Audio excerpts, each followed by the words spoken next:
stakeholders in the urban development narrative. The requirements set forth in LB 1359 to involve registered voters in decisions for significant financial undertakings aligns with our commitment to democratic principles and responsible fiscal management. It acknowledges the importance of ensuring that the large-scale projects which have the potential to shape the city's infrastructure, economy, and community life for years to come are embarked upon with widespread public support and scrutiny.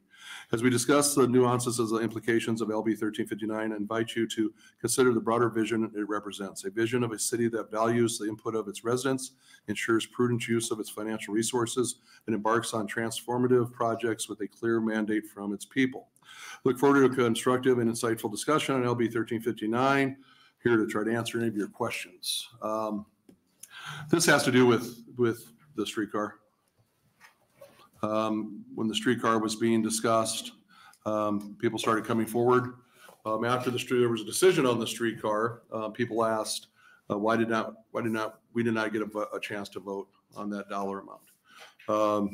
Looking at the current statute, asking some questions about that and where we are as a state, it was a reasonable question. If we're going to go ahead and look at bonding on streets, and it was over $200 million of bonds, and the people had a chance to vote, why not? Why not on all bonding, general obligation bonds? Why not look at the idea of taking that time to educate the citizens, answer their questions, making sure they're part of the process, but they're also supportive because they are going to be on the hook for that potential dollar if those projects going forward aren't successful. But you also make sure you understand that the people, what they want. And right now it's been overwhelming.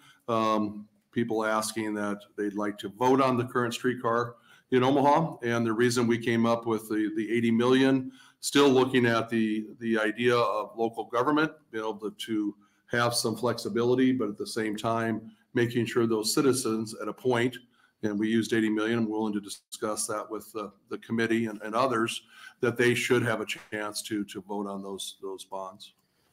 I'm here to answer any questions. Are there any questions from the committee? Senator Cavanaugh. Thank you, Chairman McKinney. Thanks for bringing this bill, Senator McDonnell. And I'm just looking at it here. So it adds this 80 million part, which certainly seems like it addresses what you're talking about, but it kind of crosses out some other sections. Is that intentional, or is that kind of one of the situations where drafters thinks it's an opportunity to clean something else up? So no, that's intentional based on, if you look at some of that language has been there since 1921. I have asked for an opinion from the Attorney General based on past practice. Has there been things that have been ignored? When, the idea of when the last time this was addressed, the statute, but also there's been bonds in the past that should have been voted on. But if you look at the what's crossed out, the numbers, how low the dollar amount is, it's definitely dating back many years. And again, the history on it went back to 1921. But that is, we're trying to say local government, and we're using 80 million at this time. Whatever that X should it be 70 million? Should it be 90 million? I'm looking for input on that. But we are trying to clean it up going forward. All right, thank you. Thank you. Are there any other questions? Senator Lowe. Yeah, thank you. So what is, say, the bonds that are being passed now without voter approval?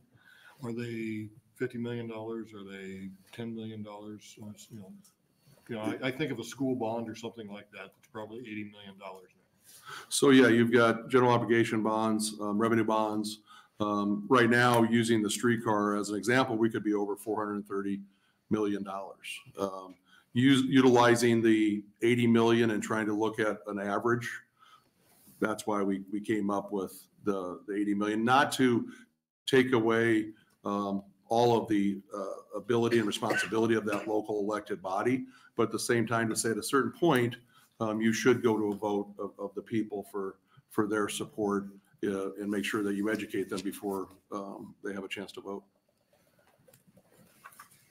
Thank you. Any other questions? No, thank you. I'll be here to close. All right. Are there any proponents? Any opponents? Any neutral testifiers? You're welcome to close.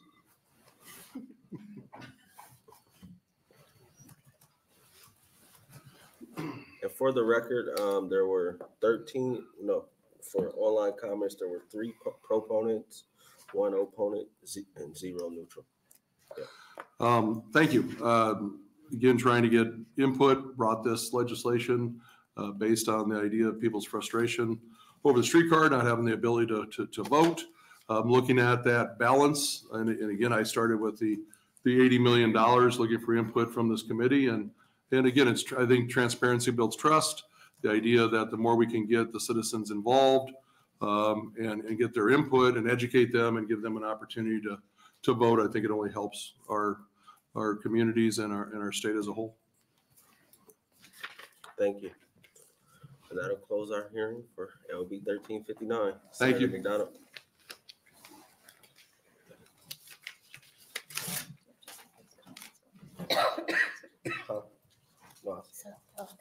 Yep.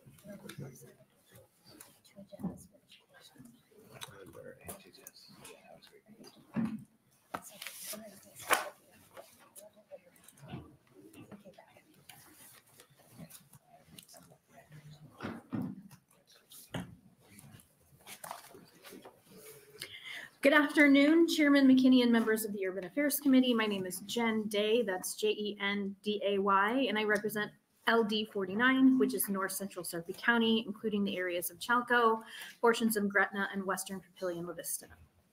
I'm here this afternoon to introduce LB 947, which establishes independent third-party safety inspections for certain projects that require building permits and establishes guidance on virtual inspections.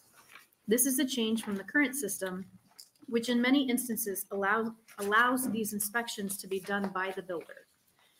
I know that any time you get into the building code, a bill will quickly get technical in nature, but the top line that we all should think about during this hearing is a simple idea that it creates negative incentives when entities are in charge of inspecting their own work. LB 947's main goal is to make sure that inspections on projects that require building permits be done in an objective manner. The idea that if we're already going to require these inspections, the entity involved should have an independent set of eyes to check their work.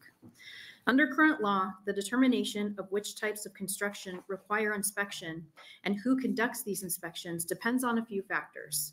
For instance, if a project involves electrical, framing, or plumbing work, the inspection is done either by the state agency or at the municipal level subsequent to obtaining a permit to build and is necessary to receive a completion permit and certificate of occupancy. However, if the work involves masonry or painting certifications, then it is initiated by the engineer's scope of work requirements and will vary whether the inspection is done by an independent inspector or the installer themselves. So LB 947 would change this process by adding the requirement that if these inspections are required, they must be done by an authorized third-party inspector. Additionally, LB 947 creates a process for virtual inspections where an inspector can remotely check work in a live setting with the individual holding the building permit. Finally, in the interest of transparency, the bill requires that inspection records be made available to the public for as long as the inspected buildings remain standing. By emphasizing authorized building inspectors, we can also increase our state's capacity for evaluators that are experts in compliance with an increased knowledge of industry standards, building codes, and state regulations. In bringing this bill, I am sensitive to the cost argument. However, I would contend that in the current system, if qualified inspectors are being used already, the cost of an independent inspector should not be significantly higher, and that even an upfront cost of an objective inspection can be quickly minimized by avoiding just one case where a rework, legal dispute, or reputational damage is avoided. When you think about something like building inspections, it's the kind of issue where no one ever thinks about the process until something goes wrong. LB 947 represents a critical step towards ensuring the safety and integrity of construction projects across our state. Mandating independent third-party inspections and introducing guidelines for virtual inspections, enhancing accountability and transparency, and ensures safe and quality outcomes in our state. Before I conclude, I do want to mention AM 2418, which I'm suggesting as a committee amendment. We didn't quite make the authorized inspector requirement clear enough in our original draft, so this just clarifies that it would be a requirement. And with that, I'm open for questions, but also want to mention John Nebel, I think it's Nebel, sorry, I apologize if I'm mispronouncing his name, from the IBEW, and Ed Black from the Bricklayers will be testifying after me, and they're probably best equipped to answer any questions you have. Thank you. Are there any questions from the committee? Senator Hunt. Thank you, Senator Day. You might have said this, but I was listening to understand, what is an authorized inspector? Like, who authorizes? What determines that? That's a really good question. Perfect. And I think that John will likely be able to answer Thank that you. for you. Sounds good. Thank you. Yep. Any other questions? No, thanks. Thank you. We'll welcome up any proponents.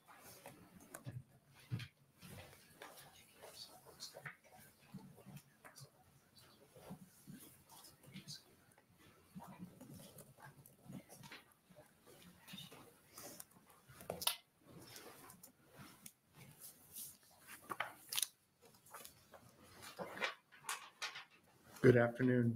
My name is John Nebel, Jonnebel. I represent the Nebraska State Council of Electrical Workers and the Nebraska Southwest Iowa Building and Construction Trades Council.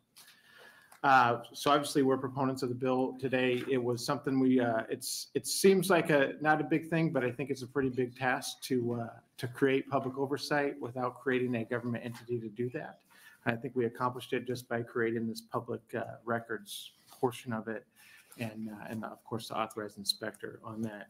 And the other part would be that we're trying to get ahead of technology based off of something we saw during COVID, where we were kind of forced not to be around each other, and that kind of established this virtual inspection platform that really, it's kind of like the Wild Wild West, where we just allowed everybody around the country to kind of develop it. We went from anything of you just take a picture of your inspection, or you get on FaceTime or a Zoom with your inspector and schedule a time to do it.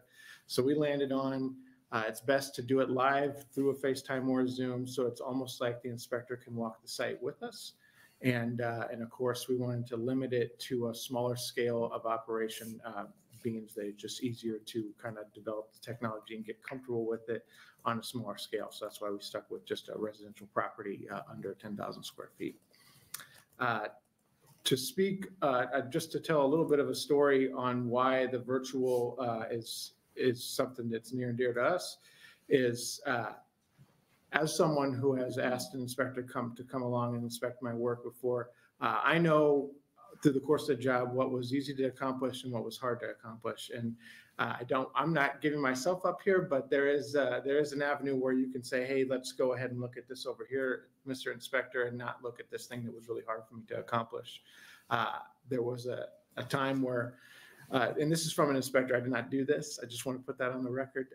If you put you're doing something in an old residence or something, and it was particularly not up to code, that you get into a situation where maybe you put a can of pop there, and it attracts a lot of bugs or something to make the inspector uncomfortable to kind of move around it. So this, in a weird way, would allow the inspector to say, hey, you go around that can of pop you put there, and we're going to see, and we're going to get that inspection there. So the technology, I think, can be helpful used in the right way.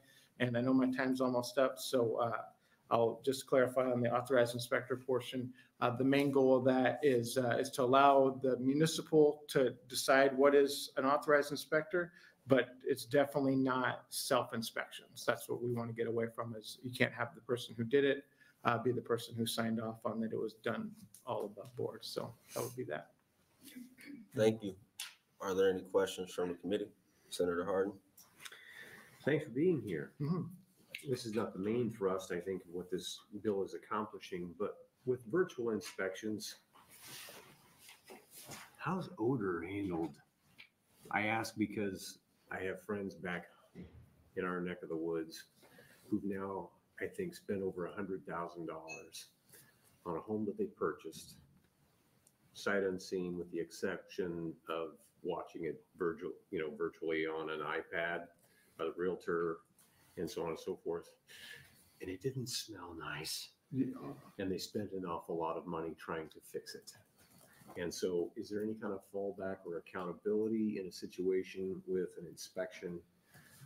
In this case, it was pets. It was sure. I think we're limiting our scope here to just the construction of the property, not Okay. one that has been lived in. Okay, So I don't think we would have a remedy for odor until smell-o-vision is. smell-o-vision comes Yeah. in. But for us, yeah, it would be primarily as long as the steps to build it and trap any odors there, vapor barriers or whatever. That would be something I think we would be concerned with, is just the construction of the property. Construction piece of that. Yeah, not the current state. Thanks for your help. Thank you, Senator Law. Thank you, and thanks for coming to testify. Mhm. Baking soda solution works well. Okay. What other sorts of tricks do you use so the inspectors don't? Sandwiches, anything. No, it's inspectors know what the problems are, and they're really good at identifying the problem portions of the building. So it's very helpful that they show up and be there. It was a nice story to tell, I think, to kind of say, hey, there's ways to get around something being seen on an inspection. That's why we wanted to do it live. That way the inspector could say, hold on, it looks like there was something covering up part of this building. You need to go back, instead of just relying on a back and forth between, hey, I took a video and submitted it to you. Did you see anything wrong type of thing? Thank you. Thank you. Are there any other questions? Senator Cavanaugh? Thank you, Chairman. Thanks for being here, Ms. Needle. So this wouldn't require that everybody be a virtual inspection. It's just an option. Yes, it provides the option for it, not requiring it. And in those first ones, so you kind of addressed it there. Are there times in an inspection that you need to manipulate something? I mean, I'm thinking like move the wires or something like that, or how is that addressed in a virtual situation? Or is it? There is times where we can't quite get it done according to how the engineers drew it up. At that time, we look for guidance from the inspector to say, okay, here's what we did. Does this satisfy the concerns, or do you have a remedy that would work to work around it? But it's hand in hand working with the inspectors to find a solution. Thank you. Thanks. Any other questions? No, thank you. Thank you. Other proponents?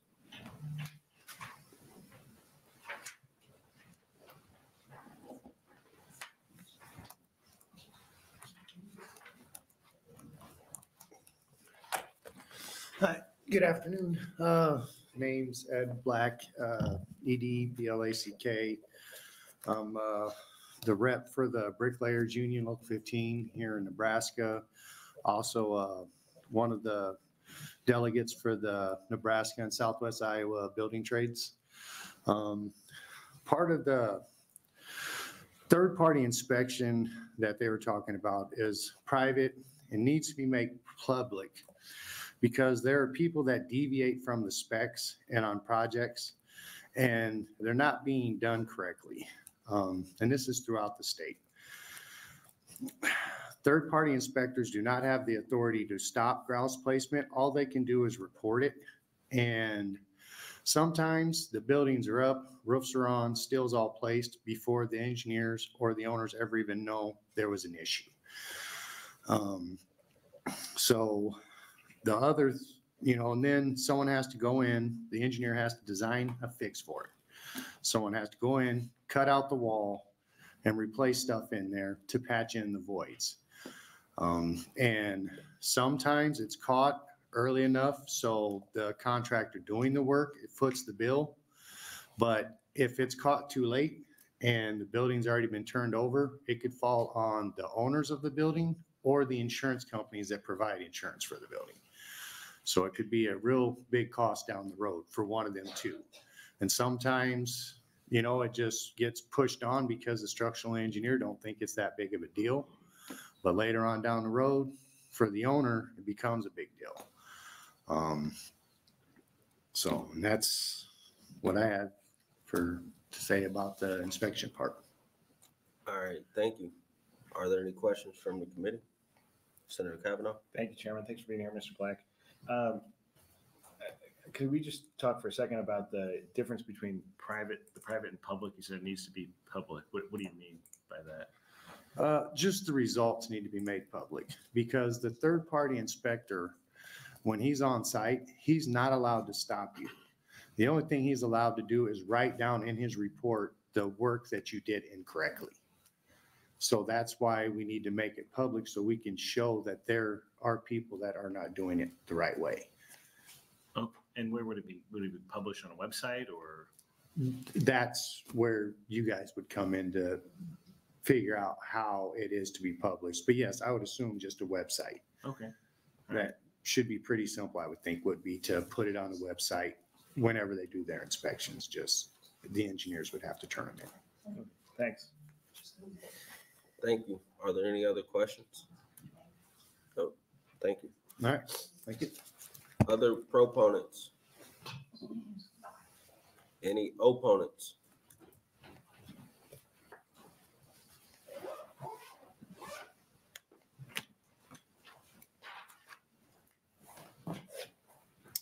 Good afternoon, Chairman McKinney, members of the committee. For the record, my name is Corby Gilbertson. It's spelled Korbygilbertson. I'm appearing today as a registered lobbyist on behalf of the Home Builders Association of Lincoln and the Metro Omaha Builders Association in opposition to LB 947. I want to start by saying that I have talked to the lobbyist and the president of the IBEW. We're not necessarily trying to kill this bill. We're trying to figure out what it's doing. And I think that your questions have kind of illustrated that there might be some confusion here as well. Several of the comments that we had when we were reviewing this, none of the builders that I talked to were even aware that there are self-inspections going on. They obviously said they would never want the liability of doing a self-inspection because then it's not being done by a professional. So we're not actually sure what that is discussing. And I unfortunately didn't get it any clearer during the proponent's testimony. The second thing that is a concern with us is the record keeping for the city or county that is maintaining all of these records for as long as the building stands. This is obviously an unfunded mandate, and the cost of doing this will be passed on to everyone that takes out a permit. We are not convinced that there is an issue that needs to be solved in order to make this requirement in statute. The third concern is on page 2, line 23. This states that the individual requesting or holding the building permit has provided a list of personnel who are completing the work on site. Does that mean every single person that's doing work on this project has to be listed before you can get a permit? That seems a bit broad to us. Why would you need the names of painters or carpet layers or other people who are there at the same time doing this? Otherwise, is it just to try to figure out who's working on different projects? We don't know the intended reason for that language. So with that, the final discussion was about who is the authorized inspector. I realize there was an amendment passed out before the hearing. I have not seen that, but we are very much willing to sit down with the IBEW representatives and try to work through these and see if there's something that we can agree to. I'd be happy to answer any questions. Thank you very much. Are there any questions from the committee? Senator Cavanaugh. Thank you, Vice Chair Hunt, and thanks for being here, Ms. Gilbertson. So I apologize, I was a little distracted when you first started talking. So you're saying that the bill requires that inspections be done by someone who didn't perform the work, and you're saying no one would do that? We're not sure that I sent a blast email out to everyone that the question was, I had talked to IBEW representatives and said what they're trying to stop is self-inspections. Everyone said, we don't know what that is. We don't self-inspect. Now, if they are, there is something specific that we weren't thinking of, I don't get that. there might be different size projects that are affected, but we don't know what they're trying to get at with this. We definitely wouldn't want self-inspections either. I apparently have to go introduce a bill. And Okay, make the tower's sorry. insurance. But while I'm on the way out, if somebody wants to take my next question, which was, what's wrong with changing the law to say that you shouldn't do something that you're not doing? So I'll just leave that out there. I'll throw that and then walk out.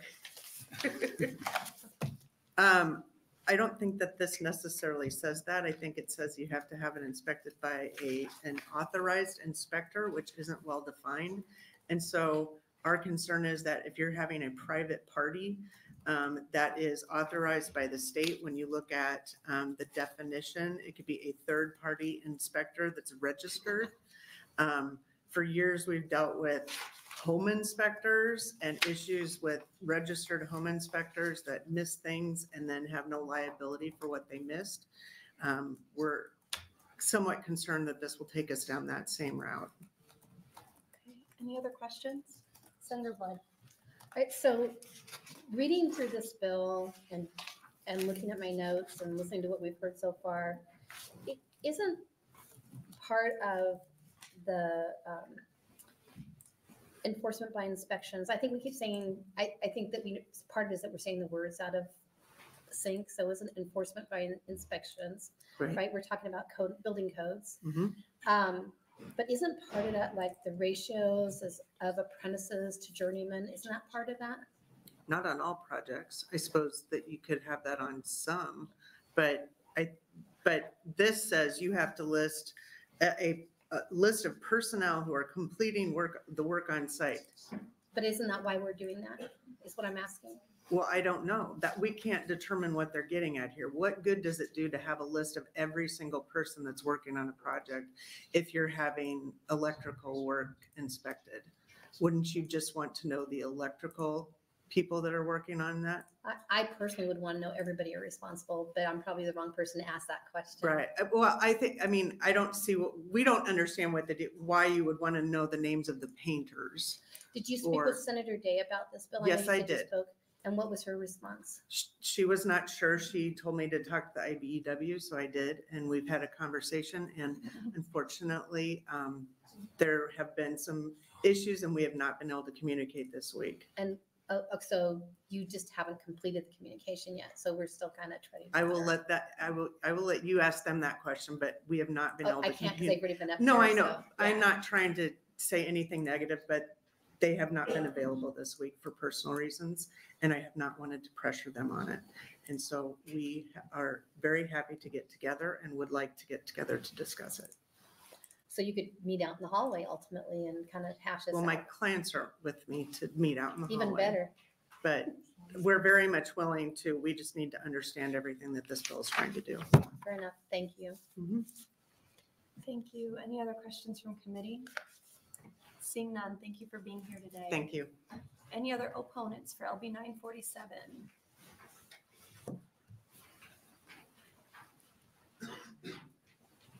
Welcome. Thank you. I won't say good afternoon, Chairman McKinney, but good afternoon, Vice Chairman Hunt. My name is Jerry Standiford. I'm a longtime contractor. I've been building houses in Omaha all my life. I still go to work every day and build houses. There are a couple points in this code that are, I'm sorry, I didn't spell my name. Thank you, Senator Lowe. Jerry Standiford.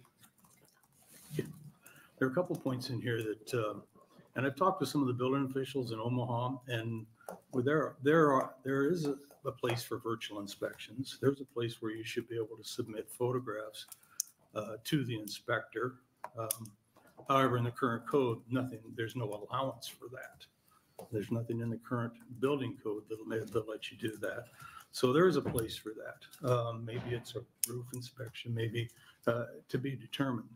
One of the code officials that I spoke to in the metro area said they try to use virtual inspections for new construction, residential during COVID. And for them, it was a failure, that they could miss a lot.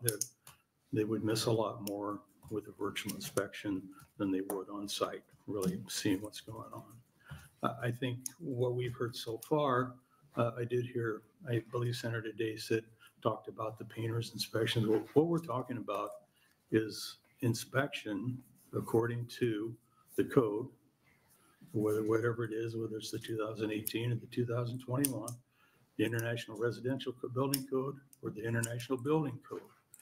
All the items in there lined out require a permit. They state what item is required for a permit.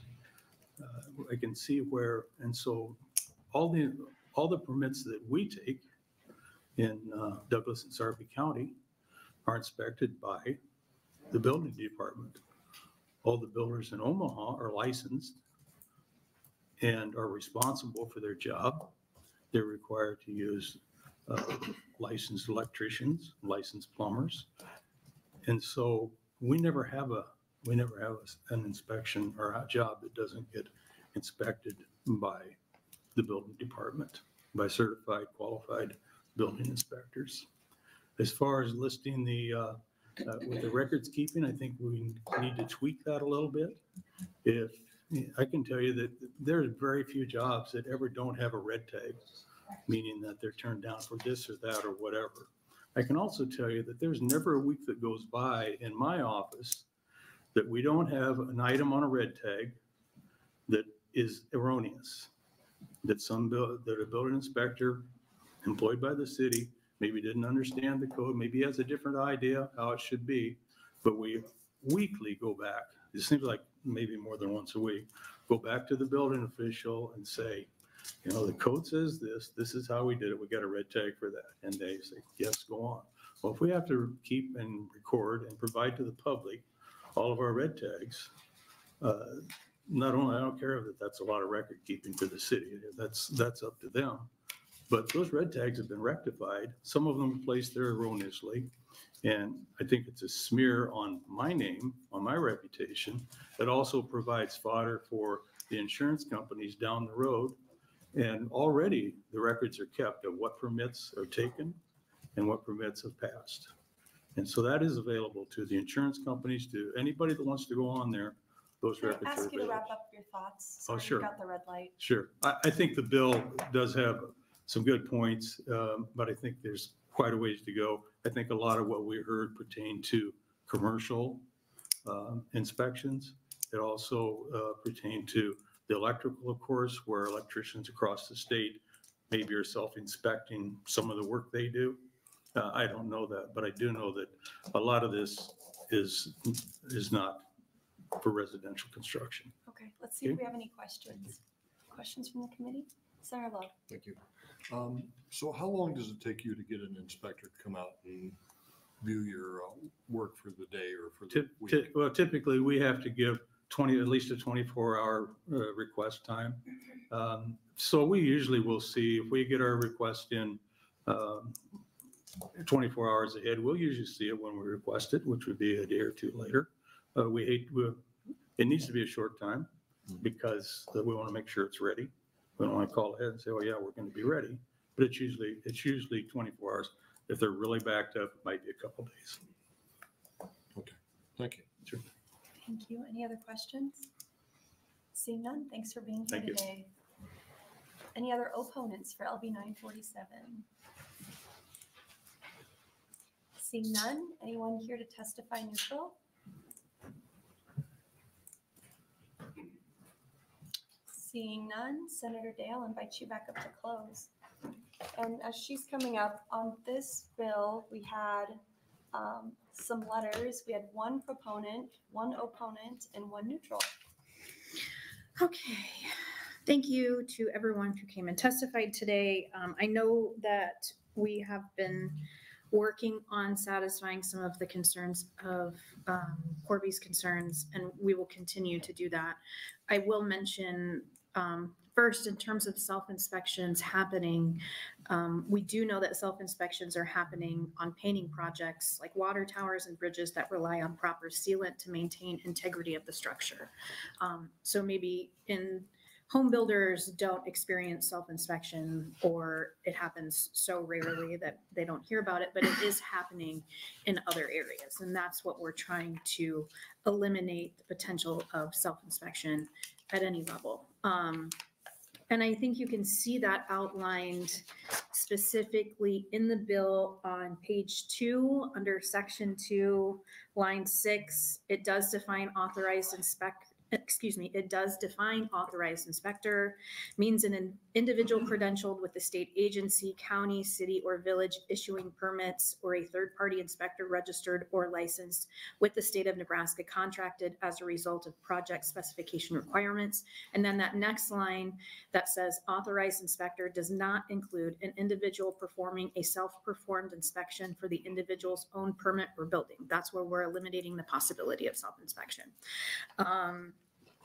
And the other thing that I wanted to mention is one of the main purposes of what we're attempting to do here is essentially right now, depending on a couple of factors, as current law stands, there's a patchwork of what inspection looks like and who's going to do that inspection. So we're just trying to create a universal standard across the board for who's going to be doing the inspections and what that looks like. So that's the other thing that I wanted to make sure that I mentioned. And then also, again, if Ms. Gilbertson has anything she wants to add in the definition of authorized inspector, we're happy to work with her.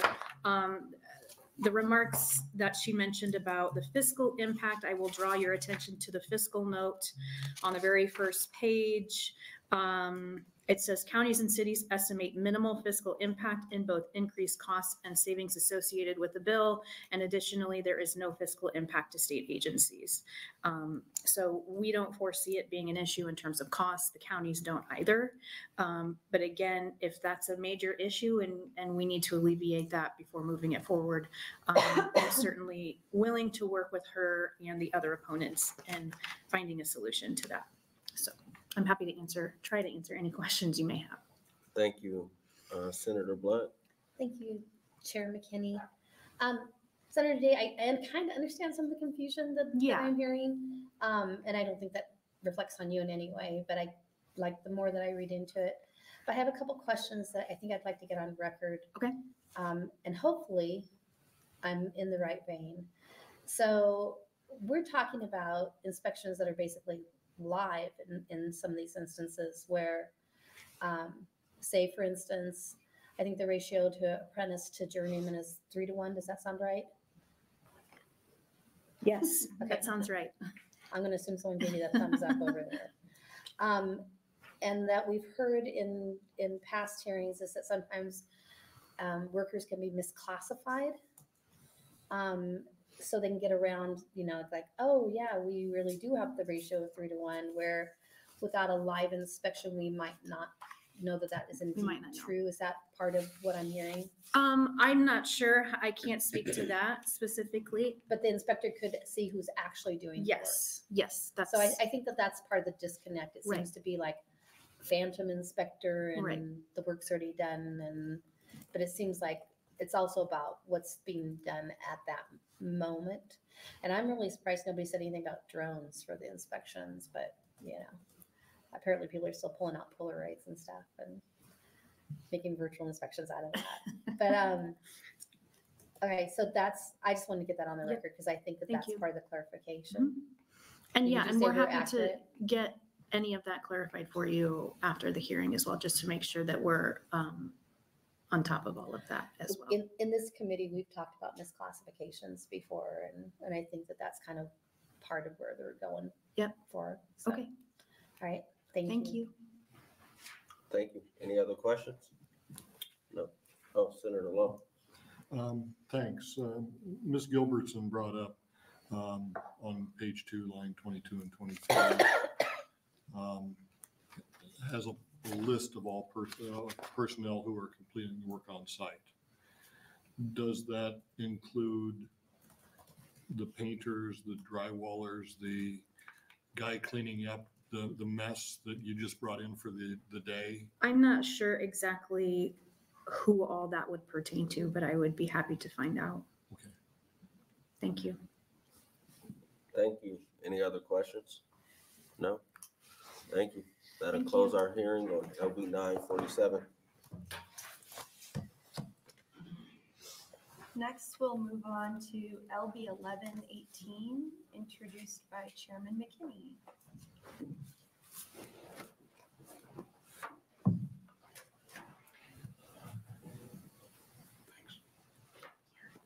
Welcome to your Urban Affairs Committee.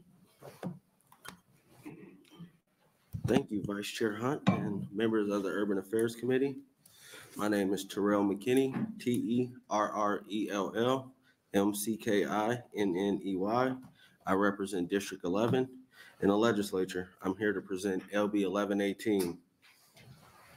LB 1118 will require the city council to be an additional party that consents to an officer's removal as conducted by the mayor. This is a change from the current law for cities of the second class, which allows mayors of cities of the second class to remove officers without any checks. This bill was brought to us by the city of Utan.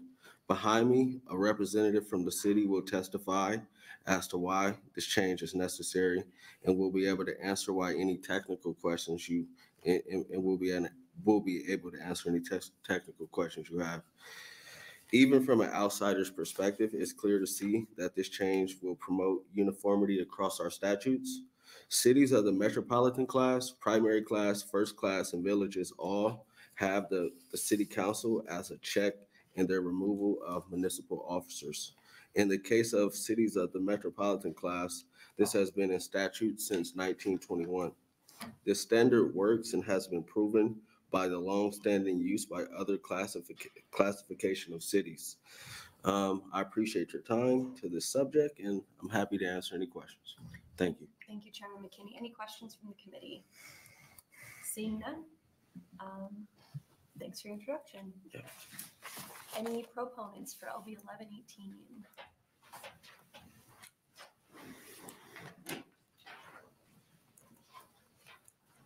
Welcome.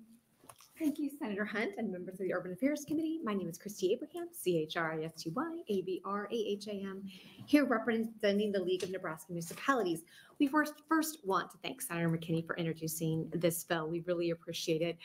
This is one of these little, I call it quirky, I guess that's the word I'm going to use, quirky little things in state law. As most of you probably know, what happens in the city of the first class and in villages, if there is an appointed official, and appointed officials are typically folks like your clerks, your treasurers, your engineer, your city attorney. Those are appointed officials. So when they get appointed, the mayor or the village board chair recommends their appointment, and then the city council or village board approves it. So then the opposite happens in reverse. If someone wants to remove those, then in first class cities and villages, what happens is the mayor or village board chair says, oh, I'd like to remove this appointed official.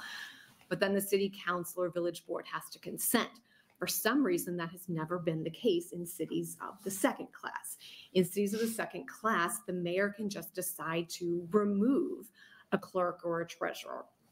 And I think when the city of Utan brought us this idea, there was concern not only for consistency, that it would be nice to have it consistent across the classes of city, but also just a bit more protection for those appointed officials. I am not saying that we have rogue mayors. All mayors of this who are all watching are all wonderful people. But just a little bit more protection for those important municipal workers that the city council would need to approve their removal. It wouldn't just be the mayor's decision. So again, we thank Senator McKinney for introducing this bill. So just we could have, as we said, some more consistency across all classes of cities. And I'm happy to answer any questions. Great, thank you so much. Any questions from the committee? Senator Lowe. Do all cities have, of the second class, have a city council and not a board? Right, great question. Cities of the second class all have city councils and mayors. Only villages have village board chairs, which, as you know, they don't have mayors, they just have the village board chair. Yep.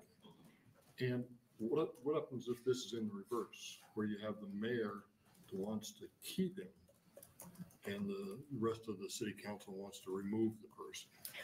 Great question, Senator Lowe. So in that situation, the mayor is the one she has to bring forward the idea that this official, that she wants the official removed. So it's incumbent upon the mayor to say, you know, this clerk and I don't really get along. I'd like to remove her. The mayor can bring that before the city council, but the city council can say, no, we love the clerk. We'd like to keep them. So it takes both entities to remove that person. But that's not the situation right now in cities of the second class. Right now, if the mayor doesn't like the clerk, the mayor can just remove the clerk. Okay. I know, clear as mud. Sorry, it felt clear in my head. Any other questions? Seeing none, thank you for being here today. Thanks so much. Any other proponents for LB 1118? Seeing none, anyone in opposition? Anyone wish to testify neutral? Seeing none, Senator McKinney, you're welcome to close. He waives closing. We have no letters on LB 1118, and with that, I'll close this hearing and move on to LB 1190, introduced by Chairman McKinney.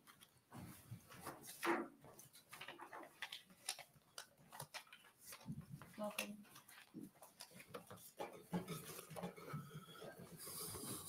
Good afternoon, Vice Chair Hunt and members of the Urban Affairs Committee. My name is Terrell McKinney, Terrell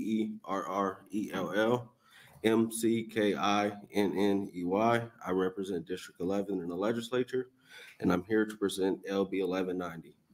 LB 1190 creates the Professional Service Contract Reporting Act. This act would require qualified cities, counties, and state agencies to submit a report to the Department of Administrative Services detailing the entity involved in professional service contract, the total dollar value of the contracts, and a description of any effort made by the entity to increase the number of contracts located within economic redevelopment areas and qualified census tracts.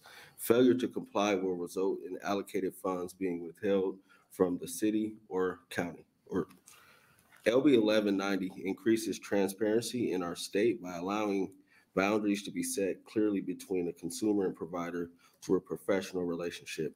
We need to see who is receiving government contracts and where the individuals receiving these contracts are from.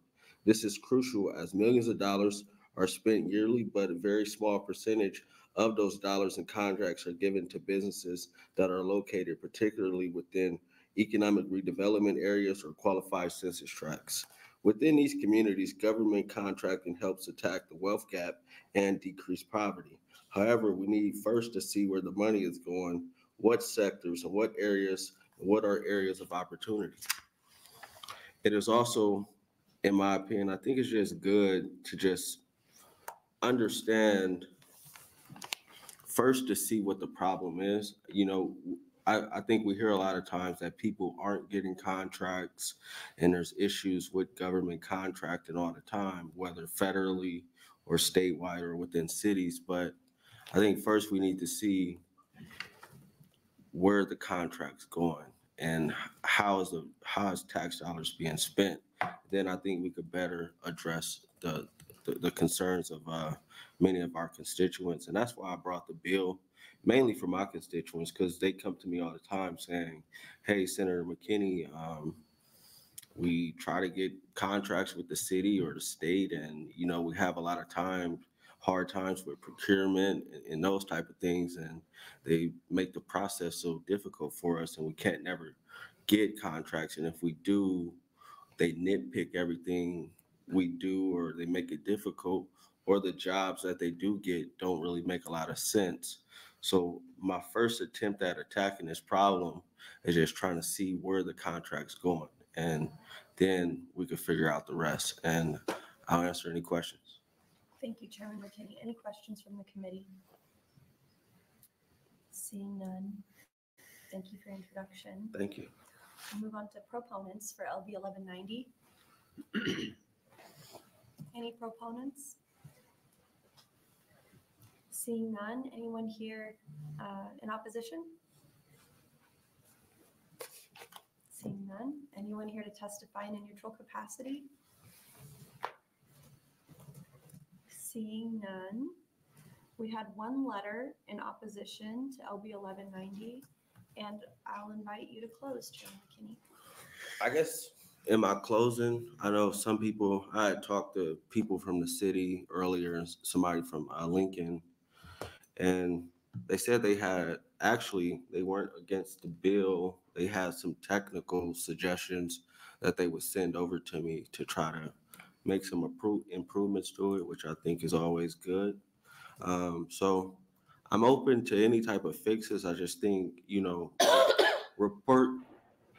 reporting is good, and I think it's always good to see where dollars are going to try to address these issues. And I was talking to somebody earlier about a different issue, and I was just explaining to them, in the legislature, sometimes we have to take steps to solve problems, and maybe, this isn't the end goal, but to get to the end goal, we have to take steps. And I think sometimes, the public is like, you need to introduce this bill to solve this problem. I'm like, I really agree with you, but we're in the legislature and it's a process. So this is part of the process to try to get something done to address a bigger issue that I think many people have been concerned about around government contracts. I think it's a way to address the wealth gap, is to make sure if like the government is spending money, whether it's the state or the city, we're making sure, those who are from communities that,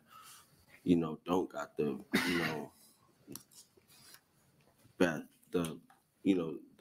the greatest economic conditions can take advantage of some of those contracting services, especially the business owners, to build them up. And so thank you. And, hopefully we could figure this out and try to get something passed. Thanks.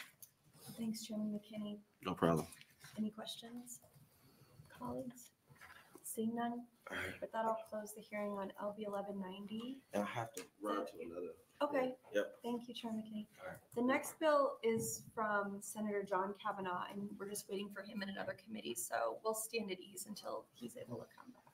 Oh, are you able to introduce? Okay, my bad. Welcome. I'll open the hearing on 11/12/19. Thank you, Vice Chair Hunt and members of the Urban Affairs Committee. I'm Dave Sund, DAVE SUND. I'm the legislative aide for Senator John Cavanaugh in the 9th Legislative District in Midtown Omaha. Here to introduce LB 1219, which updates the International Building Code, International Residential Code, and the International Energy Conservation Codes from the 2018 to the 2021 editions. This bill was originally introduced last session as LB 164, which became the vehicle for one of the committee priority bills. Introducing LB 1219 at this time gives the committee the opportunity to update the building codes if they so choose. I will be brief in my introduction. Senator Cavanaugh wanted to echo the comments from Senator McKinney last session that we just can't keep putting off the updates to the building codes every time they come up, or we'll fall further behind. With that, I want to thank the committee for your time and ask for your support to move the bill forward. Thank you, Mr. Sun.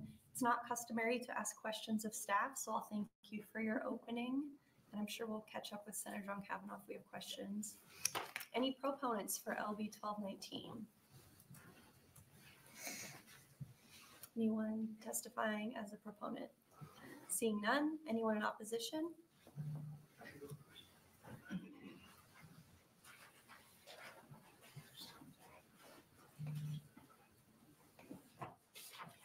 Welcome to your Urban Affairs Committee. Thank you. Good afternoon. My name is Matt Kinning, MATTKINNING. I'm here on behalf of the Home Builders Association of Lincoln. I want to start out by saying, yes, energy efficiency and good quality homes is always at the top of our list and a priority for us to build in the state of Nebraska here. But we do also have to keep in mind that code is a minimum standard A house can always be built way above code. So when we are in the affordable housing crisis that we're in right now and having problems just getting families to be able to afford a home, we need to be very, very diligent about any type of cost that we add to that. You know, things like in this new energy code here, to give some examples of what I'm talking about, EV ports for electric vehicles in the garage being required as a minimum standard, being solar ready, putting everything in there that needs to be so that they can run the wires and install the solar panels on the top of the house. Those are things that are not life safety issues. That has nothing to do with that. You know, I move on to what I handed you there on some of the cost, the actual hard costs that are added to this. These are on a townhome over in Lincoln here that we have qualified for down payment assistance and a lot of the entry-level type housing, workforce housing. This code alone, as you can see down there, would add an additional $8,010 at minimum of cost. That equates to roughly $59 a month and $21,000 over the lifetime of a standard conventional loan, 10% down. Though we have not had the chance to run the science on it, these codes, you know, there's nothing that the, where am I at here? Nothing that the $550 for that charging port does nothing to take off take $59 off of their energy bill and consume less energy. It's just simply not there. We just need to take a break on the codes. It takes us a while for technology and everything to keep up with them nationwide. We're not behind what other states are doing. I just want to wrap it up with the affordable housing is huge, and being able to get that done. This bill, if you campaigned on affordable housing, creating housing, this bill is the complete opposite of that. With that, I'll wrap up. Take questions. Okay, thank you for your testimony. Yep. Any questions from the committee? Right, Seeing none, thank thank you for being here today. Any other opponents for LB 1219?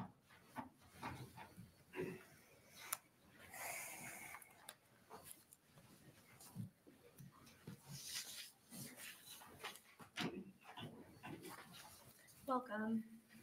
Good afternoon.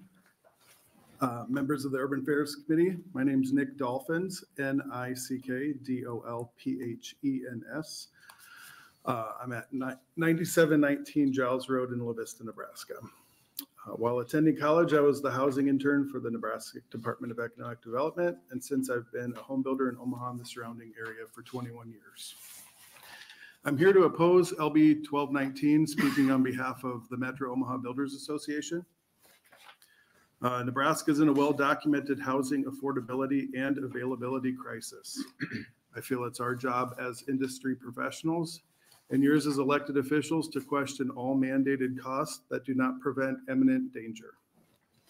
In a 2019 NAHB study, for every $1,000 increase of home price, pushes 127,560 buyers out of the market. The exhibit I handed you is our Ellison plan. It's 2,500 square foot, 2-story. We've built this around 150 times in Omaha. It represents one of the more affordable homes one could purchase in the neighborhoods we build in. Our direct costs for this plan have increased 80% in 7 years. For those of you who aren't familiar with the term direct costs, that'd be the sticks and bricks just to build the home, the structure. So 80% in 7 years is over $156,000 for the exact same plan that somebody got 8 years ago. Nebraskans hoping to home buyers are trying to overcome these cost increases, inflation, interest rates, taxes, and they're getting nothing more to show for it. There are so many cost factors that are outside of our control in home building. We are at the mercy of large commodity price swings, labor scarcity, code changes, and others. I'm asking that you continue to help Nebraskans by questioning every dollar that isn't absolutely necessary to ensure we are not continuously pushing more and more buyers away from the possibility of owning a new home. Thank you. Thank you, Mr. Dolphins. Any questions from the committee? Appreciate you being here today. Thank you. Thank you. Any other opponents for 1219?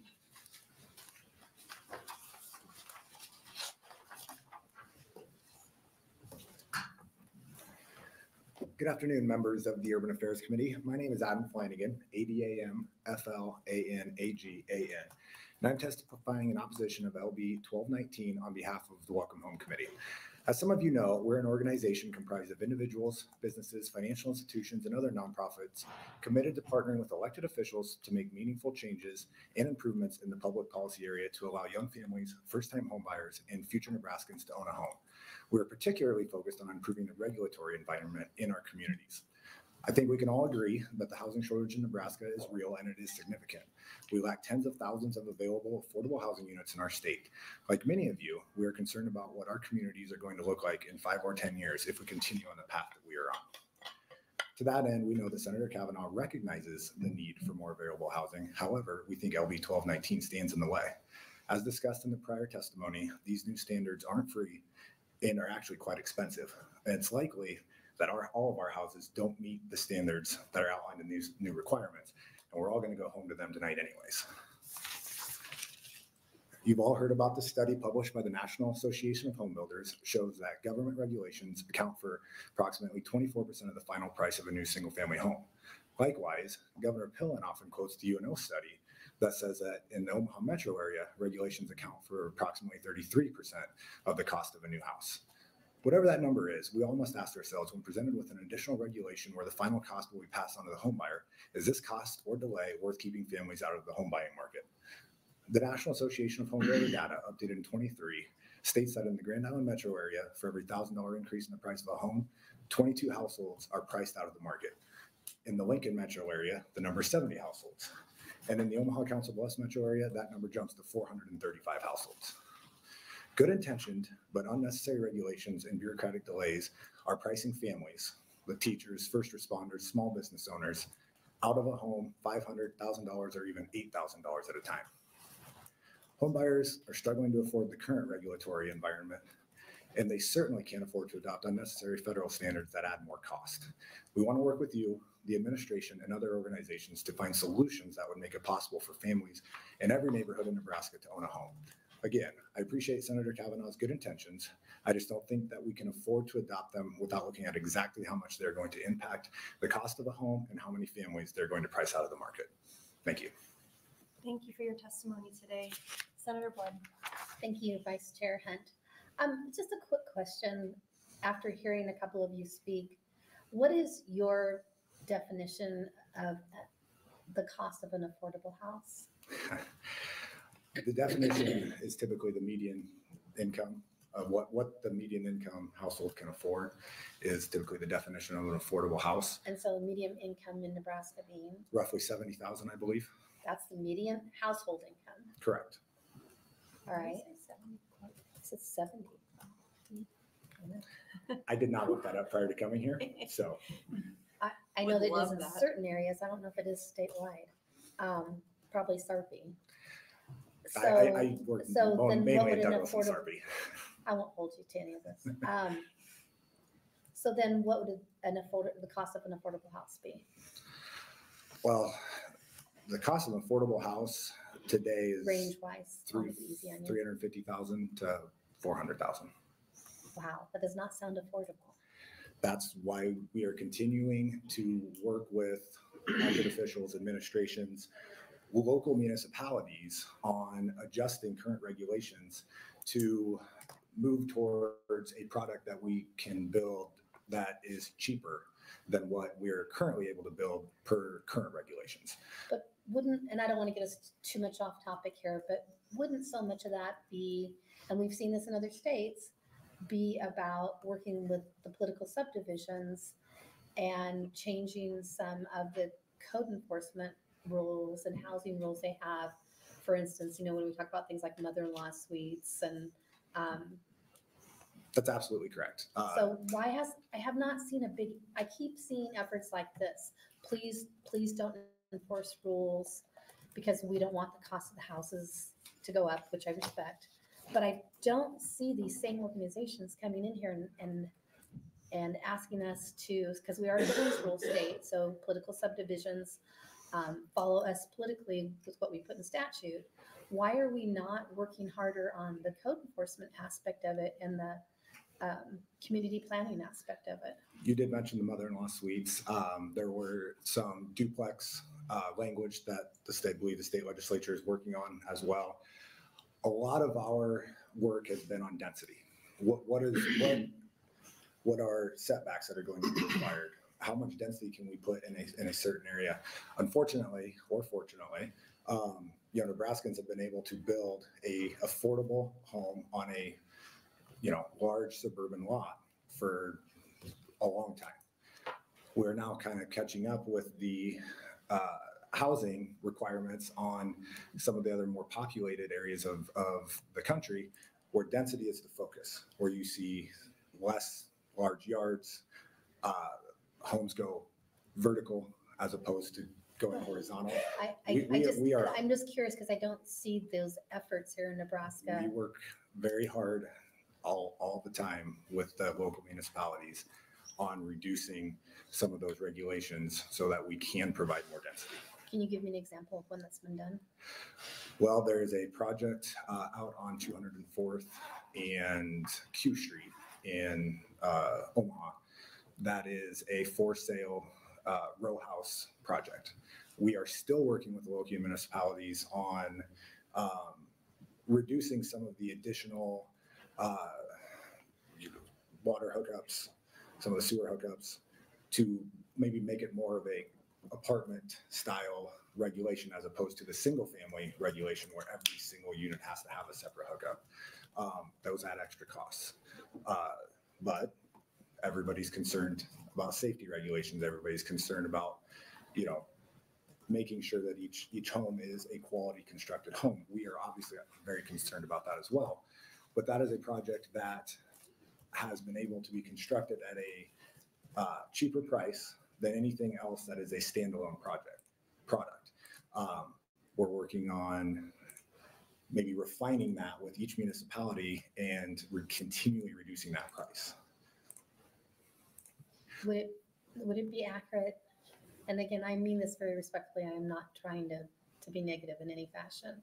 I just, since I've been here, I've heard nothing about, over and over again, all we hear is affordable housing, which we definitely need. And then the things that are brought forward to me seem not affordable. And I wonder sometimes if it's because we don't have enough builders who are willing to downsize the amount of money that they generate on these projects.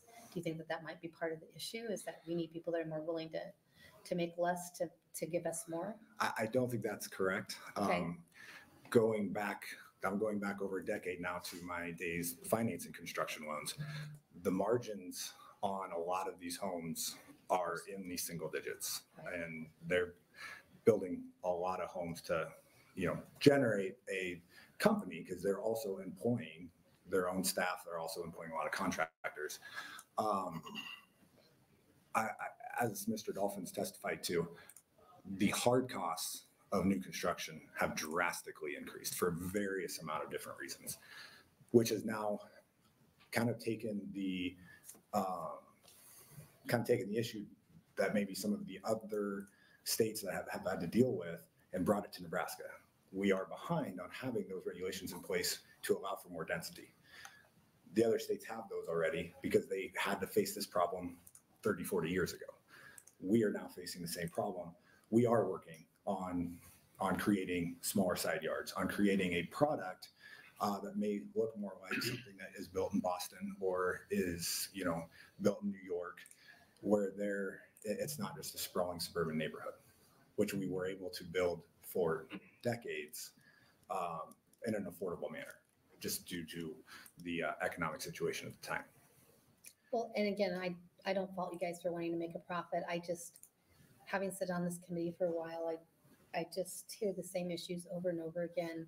And I'm always a little puzzled what the disconnect is. So you just happen to be the person in front of me when I start asking these questions. Welcome Home is a nonprofit, so. All right, that I'm aware of. I just wanted to point that out.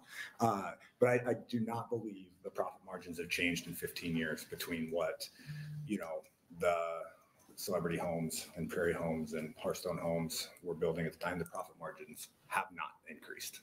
In fact, probably decreased due to the ceiling that home buyers are able to afford these days. Fair enough. Thank you. Thank you. Thank you, Senator Blood. Any other questions from the committee?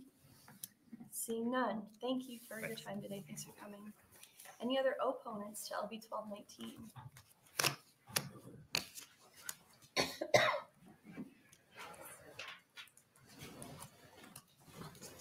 Vice Chair Hunt and members of the Urban Affairs Committee.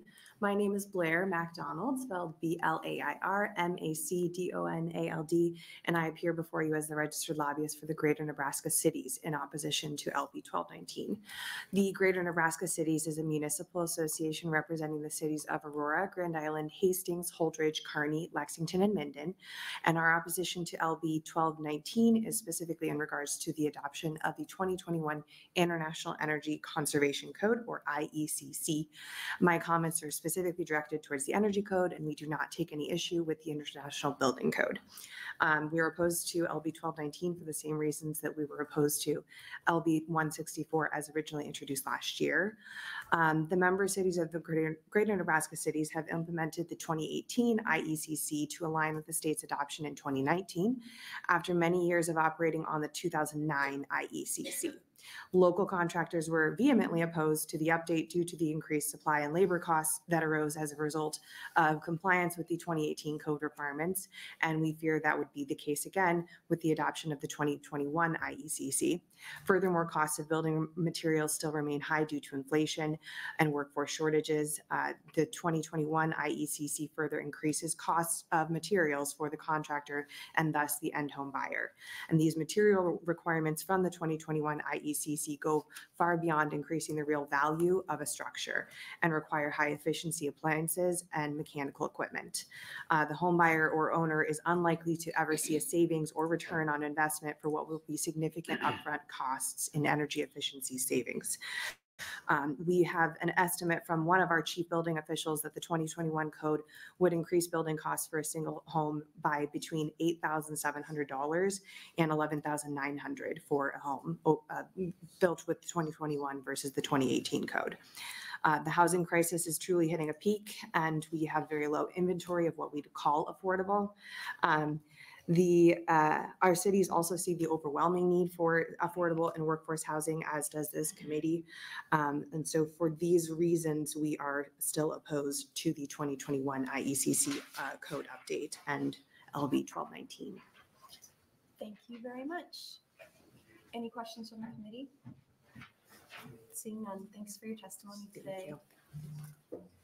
Any other opponents to LB 1219? Welcome. Good afternoon again. My name is Jerry Standerford, JerryStanderFord. And I'm here on behalf of myself and the two companies that I manage to build houses in Omaha.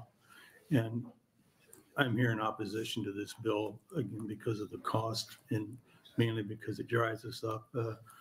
Our phones ring off the hook about affordable housing. And I heard you refer to what about the codes and the zoning. Senator Lowe has a couple bills here that will help some of that with accessory buildings, accessory dwellings. Let us build duplexes on single family lots.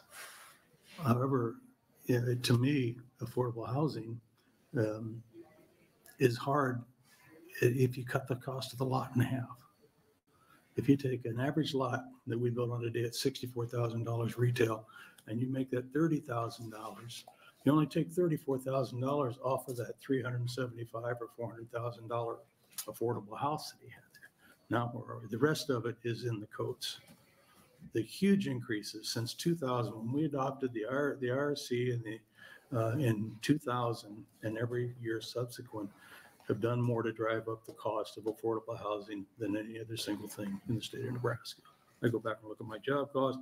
I've been involved in these codes since 2000. I see it is just on and on and on. This is a big number this time, but it isn't the only one. We have the electrical code coming back up again. We'll see the building code again. And the way these are set up has really increased the cost. So again, I'm opposed to this. That gets us an infinitesimal amount of additional savings. So that's the end of my story. Thank you. Thank you for your testimony. Are there any questions? Senator Lowe. Thank you. And thanks for testifying again today. Sure.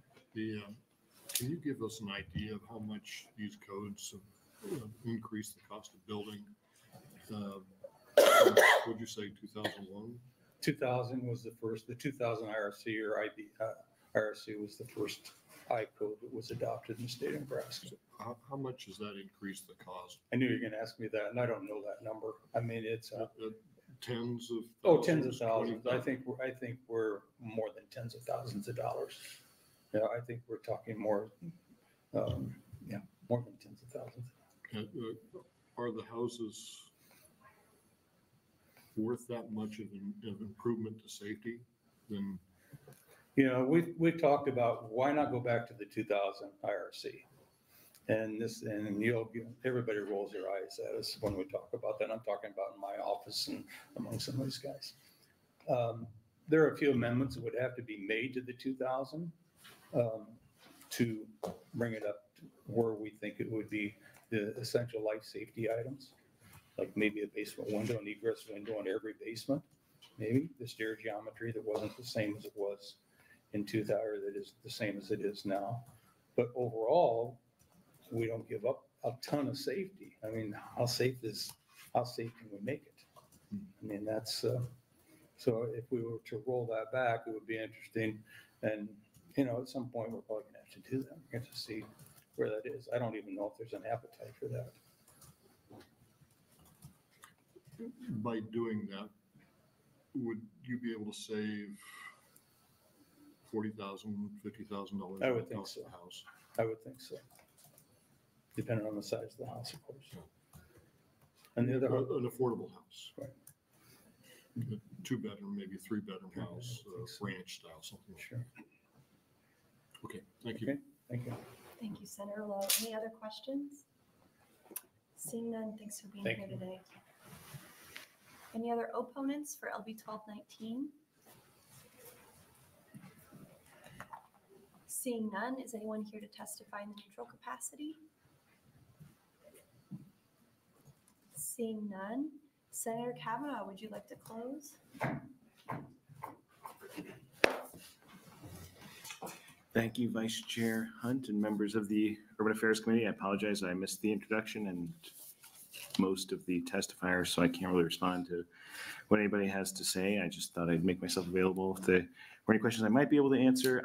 I was looking at testimony from this bill is very similar. I don't know if this was in the introduction, but this is a bill that was introduced last year that is no longer a live bill, so it's being reintroduced. And according to one of the testifiers last time, Senator Lowe, it was $5,582 would be the additional cost of adopting the 2021 Energy Code, which I think is what we're talking about here. So I don't know if that helps. All right, any questions from the committee?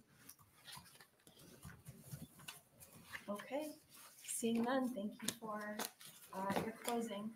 This bill had 7 proponent letters, 7 opponent, and 0 neutral. And with that, I'll close this committee hearing.